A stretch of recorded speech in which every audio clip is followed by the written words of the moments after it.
যে পাহাড়ি আঁকাবাঁকা পথে আমরা যাচ্ছি, একেবারে নতুন একটা অ্যাডভেঞ্চার। যদিও আমি পাহাড়ে থাকি, পাহাড়ি মানুষের মতো তাদের যে জীবন বৈচিত্র্য খুবই, এটাই সত্য যে তারা অনেক কষ্ট, লাইফ যাকে বলে। এই জায়গায় একটা আছে,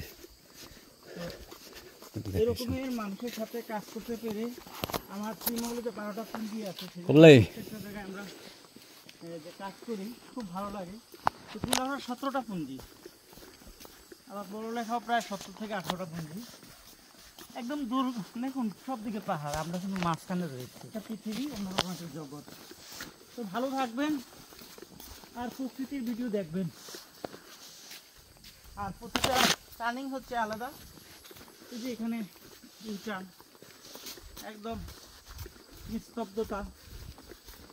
আর এখান থেকে দৈনিক তারা 15 কিলো হেঁটে স্কুলে যায়। একেবারে কঠিন কঠিন একটা পরিস্থিতি। 15 কিলো জায়গা হেঁটে যাওয়া মানে কি, এই যুগে, এই আধুনিক যুগে 15 কিলো হেঁটে যাওয়া, আর রাস্তাটা এইরকমের, হেঁটে যাওয়া অনেক চ্যালেঞ্জের একটা বিষয়। তো ভালো থাক। আপনাদের আবার সময় কম, লং ভিডিও হলে দেখতে চান না, তাই আমরাও এখন আর লং ভিডিও নয়, একটু শর্ট ভিডিও দিচ্ছি। Thank you. তোমাদের করি।